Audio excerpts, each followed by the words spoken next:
We are getting your lineup set for Fantasy Week 6 right now on FFT and 5. And let's go through the headlines. I'm Adam Azer with Heath Cummings. That's not a headline, but this is Andy Dalton's going to start. No Jameis Winston this week, but Chris Olave unlikely to play. No Landry, no Olave, no Michael Thomas. T. Higgins in that same game is also a game-time decision. So other than Jamar Chase, are we starting any wide receivers in this Saints-Bengals game? Tyler Boyd would be my next favorite wide receiver in this game, assuming that T. Higgins is out. If there's no Higgins, then I would view Boyd as a low-end number 3 wide receiver. Callaway and Traquan Smith, both low-end number 4s, really desperation flexes. If Higgins plays, given what we saw last week, where would you end up ranking him? He will be in the low-end number 2 range. He's just too much upside probably to sit, but there's certainly some risk. You'd start, say, a Gabe Davis over him? I would. But not a Juju? No. Okay. What do you think this does for Taysom Hill with the top 3 wide receivers being out? I don't think that I have any way to accurately judge Taysom Hill on a week-to-week basis. We don't have any idea what to know about this role that doesn't exist for any other team and when it's going to be good or not. If you have a tight end that isn't awful, start that tight end. If you don't, start Taysom Hill. All right. Well, Kyle Pitts is going to play. So what do you think? And Gerald and Keenan Allen is probably not going to play. So I would start Everett and Pitts over Taysom Hill in full PPR. I would start Hill over both of them in non-PPR. Okay. But do you not think, just in a general sense, that Taysom Hill has to be a pretty big part of the game plan, given how compromised they are at wide receiver this week? I don't know that the wide receivers will impact Taysom Hill. Okay.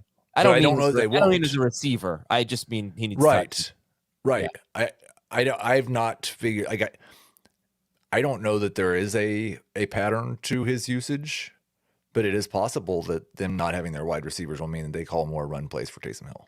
All right, let's review what we talked about yesterday in our bonus podcast. No Cam Akers this week. Darrell Henderson likely to start, just assuming he'll start against the Panthers. Jonathan Taylor and Nyheim Hines are out, which puts Deion Jackson and Phillip Lindsay, who combined for 7 catches last week in an overtime game, puts them in play. So what do you think about the running back situations for the Rams and the Colts? I think we've got several guys here that are low-end number 2 running backs, and Phillip Lindsay might be a high-end flex. They aren't great options, but I would start Darrell Henderson and Deion Jackson over both of the Cowboys, over J.K. Dobbins, over both of the Jaguars. They're low-end number 2 running backs. I'd start them over Melvin Gordon. Would you start either of them? That's Deion Jackson, Darrell. Oh, who do you like better, by the way? Henderson. Would you start Henderson or Jackson over the number 2 Bengals wide receiver, if that's Higgins or Boyd? Yes. In any format? Yeah. Okay. Damian Harris is going to be a game-time decision. So we love Ramondre Stevenson. Love Ramondre Stevenson right now if Harris doesn't play. And he's not expected to play, but there is a chance. If he does play, I can't imagine you're going to have a lot of faith in Harris. Where would you rank Stevenson if Damian Harris plays? He would move down into that Henderson, Deion Jackson range, but I would still start him over those guys.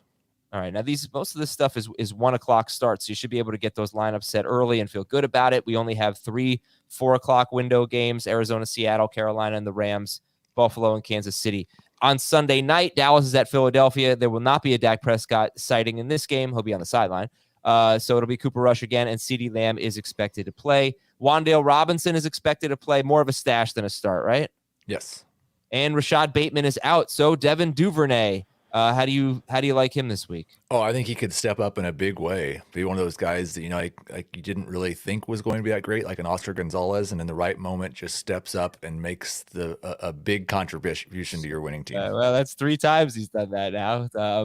That's Heath being a jerk. But anyway, where are you gonna rank Devin Duvernay? Mid-range number 2 wide receiver. Oh, okay. So quite confident in it. I feel good about it. I like the way they manufactured touches for him. I expect a couple of rush attempts, and it's really just him and Mark Andrews in the passing game. Has a chance to score on just about any play because he plays with Lamar Jackson. Gonna read some questions here on YouTube from Hazel or Hazal. Start Deion Jackson or Michael Carter? Deion Jackson. Chris Godwin or Christian Kirk? That one is very, very tough, but I'll go with Godwin. MVS or Alec Pierce, pardon me, half PPR. Both number 3 wide receivers, but I prefer Pierce. Zeke Elliott or Darius Slayton? Zeke. Okay. And DJ Dallas or Rashad White? I will go with Rashad White. Pick 2, Brandon Ayuk, Devin Duvernay, Michael Gallup, why do I keep saying that? Alec Pierce. I will start, I like the way he spelled Duvernay. Duvernay and Pierce. All right. Goodbye, everybody. Good luck. We'll talk to you after the games, about 8:00 p.m. Eastern. We'll talk to you. Go to youtube.com/fantasyfootball today for the live stream, or just listen to the podcast. See ya.